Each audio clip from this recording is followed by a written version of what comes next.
इस संदर्भ में न्यूयॉर्क के एक महिला प्रिंसिपल को उदाहरण देना आगे छूटते न होता।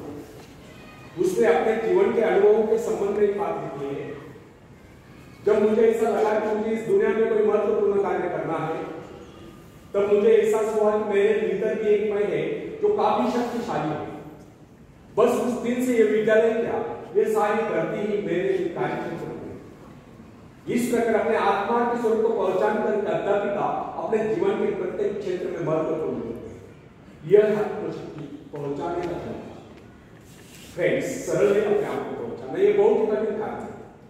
किसी व्यक्ति को उसके भीतरी शक्तियों से परिचित करा देना या उसे उसके भीतर छिपे विशाल और गौरवशाली स्वरूप का ज्ञान करा देना सबसे महत्वपूर्ण बात है। जब कोई व्यक्ति अपनी वास्तविकता से रूबरू हो जाता है, अर्थात अपने आप को पहचान लेता है, अपने भीतरी शक्तियों को पहचान लेता है, तब उसके भीतर ऐसा परिवर्तन आता है जिसे देखकर दुनिया चकित हो जाती है। फ्रेंड्स, प्रोफेसर विलियम ब्लेक का कहना है कि प्रत्येक व्यक्ति के भीतर एक अद्भुत शक्ति छुपी होती है, ना किसी को देख सकता है, ना जिसकी कल्पना कर सकता है।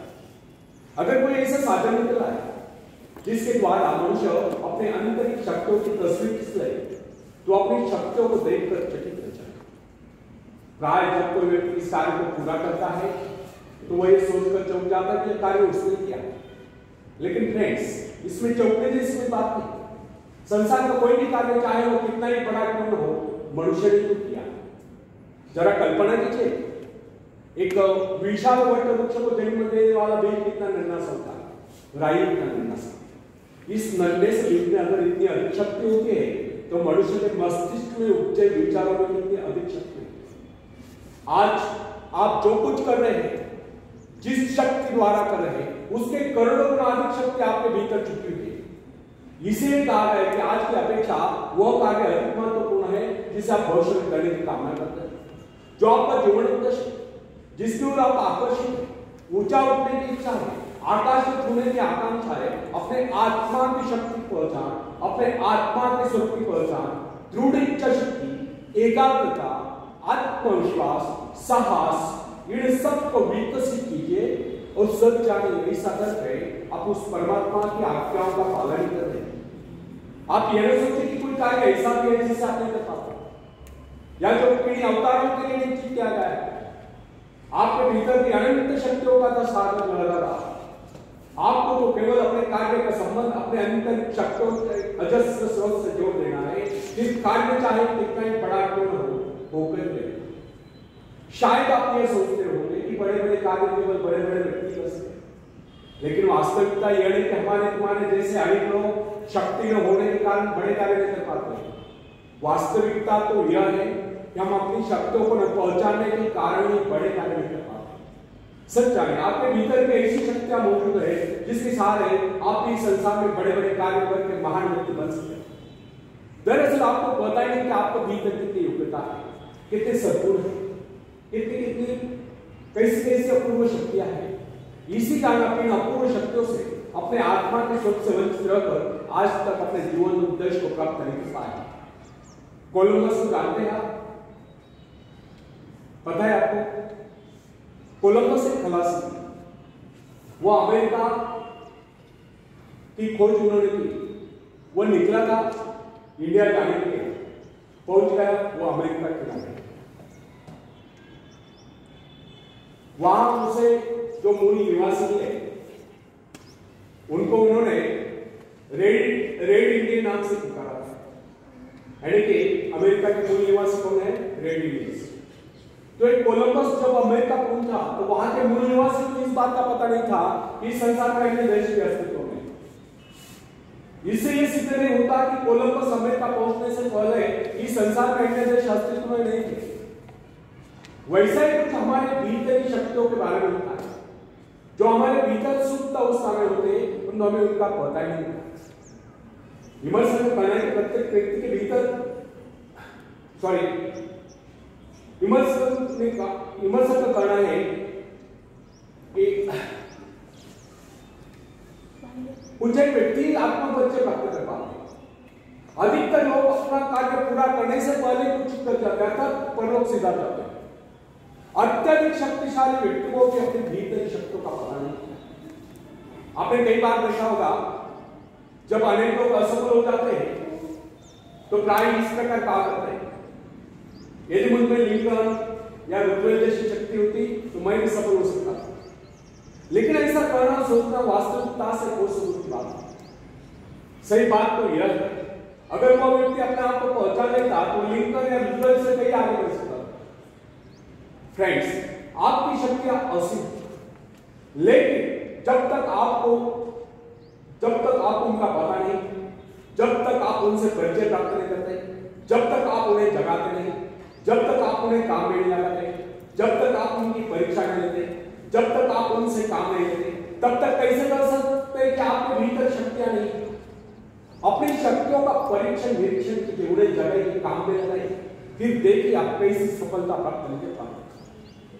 दूसरों की शक्ति, दूसरों की सफलता, दूसरों की महत्ता को देखकर अनेक लोग ईर्ष्या और द्वेष से बच जाते हैं और अपनी शक्तियों को नहीं पहचानते। होना यह चाहिए कि हमें दूसरों की सफलता की सराहना करनी चाहिए और स्वयं भी सफलता प्राप्ति के लिए एकाग्रचित्त होकर अपने उद्देश्य को प्राप्त करें और सफल। चाणक्य ने कहा है, नदैव प्रमाणात् कार्य सिद्धि, अर्थात जिन्हें कार्य आरंभ करने से पहले उसमें सफल होने का निश्चय होता है वह कभी किसी कार्य को पूरा नहीं करता, और जो ये समझते उसका कार्य कभी सफल होने वाला नहीं, वह कभी किस कार्य को आरंभ नहीं करता। यह कथन उन लोगों के लिए आवश्यक लागू होता है जो आशंकाओं से घिरे हो, जिन्हें अपनी भीतर शक्तियों का बोध ही नहीं होता। फ्रेंड्स, इमर्सन ने आत्मविश्वास नामक निबंध में एक उदाहरण दिया। एक बार एक रास्ते के किनारे एक गटर किनारे से एक शराबी व्यक्ति को उठाकर एक राजकुमार के पास लाया जाता है। राजकुमार के आदेश अनुसार उसे नहला धुला कर एक बढ़िया वस्त्र पहनाकर राजकुमार के बिछाने पर सुला दिया जाता है। सुबह जब उसकी नींद खुलती है तो वहां के नौकर चाकर और कर्मचारी उसके साथ ऐसा पेश आते हैं मानो वही राजकुमार। इसका परिणाम यह होता है कि शराबी व्यक्ति अपने आप को राजकुमार समझने लगता है और उसका व्यवहार भी राजकुमार की भांति शानदार होता है। इस उदाहरण से सिद्ध होता है कि मनुष्य भी अपने गौरवपूर्ण एवं शानदार स्वरूप को भूलकर उस शराबी के भांति बावला हुआ घूमता रहता है, और जब वो अपने वास्तविक स्वरूप को पहचान लेता है तो सफलता प्राप्त करता हुआ जीवन के उच्चतम शिखर पर पहुंच जाता है या सफलता के उच्चतम शिखर पर पहुंच जाता है। इस संसार में अधिकांश लोग अपने आप को असह्य और दुर्बल समझते हैं। कुछ एक व्यक्ति अपनी उन्नति और प्रगति के लिए प्रयत्नशील रहते हैं, शेष तो अपने जीवन को व्यतीत यानी कि दुख की कष्ट की करते रहते हैं। उनके सोचने का अंदाज और विचारधारा यही होती है कि बस इसी तरह से दिन गुजरता है, और उन्हें पूछने पर प्राय यही उत्तर सुनने को मिलता है, बस दिन करते हैं। और प्राय वे सच ही तो बोल रहे होते, वे केवल जीवन ही तो काट रहे होते, कुछ खाकर, कुछ पहनकर, कुछ नष्ट करके। वे कुछ बोलने नहीं, कुछ उगवाने नहीं, कुछ निर्माण नहीं, वे तो काट रहे हैं बचे हुए जीवन का शेष भाग। एक बात हमें सदैव ध्यान रखनी चाहिए, अपनी शक्तियों की पहचान यूं ही नहीं हो जाती। न जाने कितने कष्टों को झेलने के बाद, कितने संघर्षों से जूझने के बाद, कितने संकटों से जूझने के बाद व्यक्ति अपनी शक्तियों को पहचान लेता है। कुछ तो अपनी शक्तियों को यथाशीघ्र पहचान लेते हैं, लेकिन कुछ बहुत बड़े संघर्ष के बाद भी अपनी शक्तियों को नहीं पहचानता, क्योंकि उनकी शक्ति इतनी गहरी छुपी होती है, कोई विशेष घटना उन्हें उजागर कर पाती। जैसे कि बिजली का घोर गर्जन, किसी शेर का सामना, किसी अजगर का सामना, या कोई ऐसा कष्ट अथवा दुख जो असहनीय हो, अनेक लोगों की सोई हुई शक्तियों को जगा देता है। तब यही सोई शक्ति आती प्रचंड होकर कार्यान्वित होती है। कुछ पेड़ पौधों के पत्ते, जैसे कि तुलसी, गेंद, इन पौधों के पत्ते मसले जाने पर ही सुगंध प्रदान करते हैं। इसी प्रकार कुछ लोग ऐसे होते हैं जो संकट काल में कुछ को दिखलाते हैं और दूर से चमकते नजर आते हैं। अगर इन लोगों के जीवन में कोई संकट ही नहीं आए होते तो वे कभी चमक नहीं पाते। ऐसे लोगों का अधिकांश जीवन काल व्यर्थ ही चला जाता है। अचानक कोई झटका में लगता है, उनकी सोई शक्तियां जाग उठती है, उनकी दबी प्रतिभाएं ऊपर के सामने। इस संदर्भ में अमेरिका के भूतपूर्व राष्ट्रपति अब्राहम लिंकन और सेनापति ग्रांट स्थितियों के सर्वश्रेष्ठ उदाहरण। आयु के 40 साल बरस सेनापति ग्रांट उसके परिवार के अतिरिक्त कोई नहीं जानता। उसे कभी सपने में भी यह विचार नहीं होगा वो एक गौरवशाली सेनापति बन सकता है। वो अपने भीतर की शक्तियों से सर्वदा आनंदित है। जब वो मेरे पास हुआ तो उसकी उम्र थी 32 वर्ष। तब उसे एक जगह पर नौकरी मिली तो तुरंत त्याग कर करना पड़ा। बाद में कस्टम्स हाउस में नौकरी मिली, वहां भी उसे अयोग्य ठहराया। बाद में स्टोर कीपर, बाद में ट्रेनर, लेकिन किसी भी क्षेत्र में उसे सफलता नहीं मिली। यह व्यक्ति अचानक एक दिन अमेरिका की सेना का महानायक हो गया। अमेरिका की भीषण लड़ाई की आंधियों ने, तूफानों ने उसकी कोई शक्ति को झकझोर दिया। उसके भीतर सोए सेनापति को जगा दिया। उसकी कार्यकुशलता, उसकी कार्यशक्ति और उसके नेतृत्व का प्रभाव देखकर सारा संसार ताकतों तले उंगलियां दबाए हुए। यह भी इस बात का प्रमाण है कि अचानक घटी कोई घटना, कोई संकट, कोई प्रेरणा जीवन में ऐसा परिवर्तन ला देती कि व्यक्ति कहां से कहां पहुंच जाता है।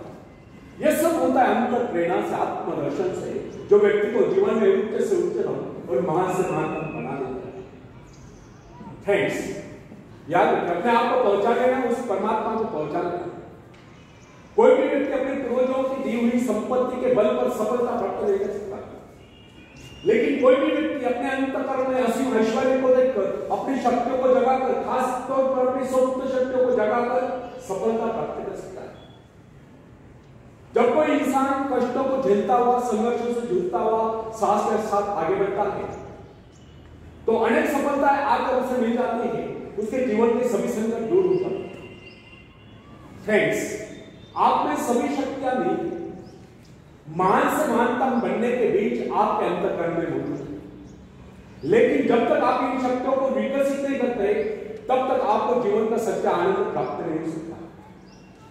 बीज से अंकुर तभी फूटता है जब वह फटता है, बाद में यही अंकुर एक महाकाय वृक्ष बन जाता है। इसलिए हमें अपने जीवन में अपने गुणों के विकास के सहायक अवसरों को बराबर खोजते रहना है और अपने सद्गुणों को विकसित करना है। अपनी शारीरिक, मानसिक, बौद्धिक क्षमताओं को विकसित करना है। विकास का अर्थ है लगातार आगे बढ़ते जाना। कैसा भी भय, कैसा भी लोभ, कैसी भी चिंता यदि आपके बढ़ते कदमों को नहीं रोक पाती है तो समझ लीजिए कि आपकी प्रगति भी नहीं हो पाती। अतः व्यक्ति को चाहिए कि अपनी शक्तियों को जगाने का प्रयास करें, खास तौर पर अपनी सुप्त शक्तियों को जगाने का प्रयास करें। अपने आप को पहचाना है, अपनी शक्तियों को पहचाना। जो अपनी शक्तियों को पहचान लेता है वही सफलता के शिखर तक पहुंचता है, वही उठकर दिखलाता है और महान बनता है। आखिर में एक शेर मैं सुनाता हूं, बाद में मराठी में समझ आता हूं। तुम उड़ सकते हो मुक्त आकाश में, तुम मुक्त आकाश में पहुंचे, तुम व्यर्थ गए, तुम भूल गए हो कि तुम्हारे पास पंख है। तुम पैरों से चल रहे हो, तुम आकाश में उड़ सकते हो। थोड़ा फड़फड़ाओ ताकि तुम्हें एहसास हो जाए। ध्यान से भरोसा पैदा करने के लिए तुमने कुछ खोया नहीं, तुम सिर्फ भूले हो कि अपने पास पंख है, अपने पास पंख। धन्यवाद।